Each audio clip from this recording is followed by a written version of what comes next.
Une chose apprise sans plaisir est une chose oubliée sans remords.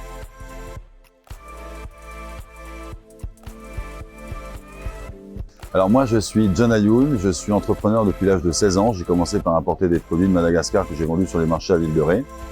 Après il y a eu le début de la bulle internet et là j'ai monté les premiers sites e-commerce en France. Et ce qui reste de cette époque, c'est que j'ai fondé la marque Skin Color Paris. Et donc pour vous donner quelques références, par exemple DJ Snake est amené à porter nos produits sur son MacBook dans ses tournées mondiales. Plus récemment, en 2017-2018 et notamment lors de mon début d'activité à l'EIMP, j'ai commencé à me découvrir une passion pour la formation et en parallèle le conseil.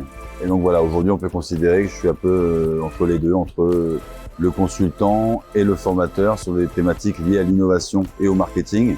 Et depuis 1 an et demi, j'ai pris un peu de risque. Je me suis spécialisé dans l'intelligence artificielle générative. J'accompagne des entreprises et des écoles dans l'intégration de l'IA générative. Donc voilà, je réfléchis un peu au futur du travail, au futur de l'enseignement supérieur. Alors, qu'est-ce que je pense des étudiants au IMP? Je pense qu'on est face à des humains très intéressants et très authentiques, qui en plus sont originaires de différentes cultures, et moi c'est quelque chose qui me plaît beaucoup. Ayant grandi moi-même dans un quartier populaire de Villers-sur-Marne aux Autenous, j'ai grandi déjà avec cette vision interculturelle. Donc je trouve que ça, on retrouve un petit peu tout ça à l'EMP, cette ouverture d'esprit et cette ouverture de différentes cultures. Voilà, c'est quelque chose qui me plaît bien. Donc j'ai envie de dire différent et en même temps très unis. La citation qu'a dit une des élèves tout à l'heure, là, seul on va plus vite, ensemble on va plus loin, je trouve que ça résume bien l'état d'esprit de l'EIMP. J'ai entre guillemets quand même un certain nombre de promos, donc l'exercice n'est pas facile, là, je vous cache pas, vous me prenez un peu au dépourvu. J'ai envie de dire authenticité.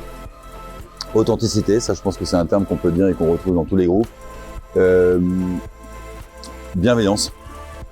Authenticité et bienveillance, ouais, ça, je trouve que ça c'est les 2 mots déjà que je peux vous donner par rapport aux élèves. Alors, meilleur souvenir de formation avec mes élèves. Écoutez, je pense que j'en ai eu un ce soir, qui fait et qui fera partie des meilleurs. J'ai eu ce soir 7 élèves qui m'ont dit qu'ils étaient en train de monter leur boîte ou qu'ils avaient monté leur boîte. Et moi qui ai essayé de leur partager l'amour de l'entrepreneuriat, je pense que c'est ça qui m'a fait le plus plaisir dans mon parcours. Et peut-être aussi le feedback. Les gens disent du bien de vos marques, disent du bien de vos entreprises, disent du bien de votre travail, mais c'est pas directement vous. Et là, dans cette activité-là, et c'est ça, je crois, qui m'apporte aussi beaucoup de bonheur, et qui flatte peut-être un peu mon ego, c'est que j'ai l'impression que tout ce que je fais va dans le sens de l'histoire et que j'apporte vraiment quelque chose aux gens. Et ça, si vous voulez, en termes de raison d'être, en termes de valeur, pour moi, ça n'a pas de valeur.